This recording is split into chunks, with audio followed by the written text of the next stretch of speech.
Bonjour à tous. Petit boulot, babysitting, travaux via des plateformes en ligne, de nombreux Belges complètent leurs revenus. Mais toutes ces activités sont-elles autorisées sans formalité?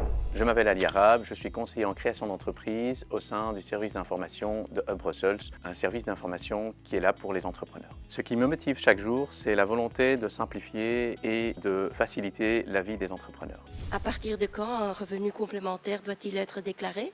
Alors, ce sont des revenus complémentaires perçus de manière ponctuelle, sans caractère professionnel. Ils doivent être déclarés dans la catégorie des revenus divers de la déclaration d'impôt une fois par an. Il existe bien entendu des exceptions. On ne doit pas déclarer les revenus complémentaires de biens par un particulier via une plateforme internet ou via une brocante. Quelle est la différence entre revenus occasionnels, travail associatif et activité indépendante?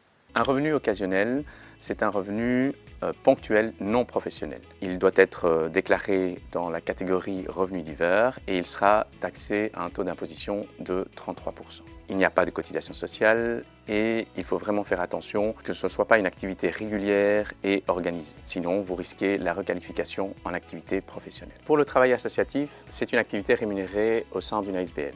L'ASBL doit être agréée par les pouvoirs publics et il ne faut pas de lien de subordination avec l'ASBL. Il faut bien entendu respecter certains plafonds, dont un certain nombre d'heures de travail par an. Par contre, pour une activité d'indépendant, il faut vraiment faire attention et s'affilier à une caisse d'assurance sociale et payer des cotisations sociales tous les 3 mois. Cette activité complémentaire doit être donc déclarée auprès d'un guichet d'entreprise. Vous aurez un numéro d'entreprise qui est activé auprès de la TVA et vous payerez des cotisations sociales trimestrielles avantageuses et également vous payerez un impôt sur ce revenu supplémentaire.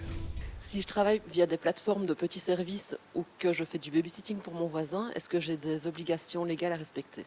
Il existe toute une série de plateformes qui sont agréées en économie collaborative et qui permettent d'avoir un régime fiscal avantageux. Pour bénéficier de ce système, il faut bien entendu respecter toute une série de conditions. La première, c'est ne pas dépasser 7 700 € pour bénéficier d'un taux d'imposition avantageux de 10%. Deuxième condition, il faut que votre service s'adresse à un particulier, donc que ce soit un service et pas une livraison de biens. Quels sont les risques si ces revenus ne sont pas déclarés correctement?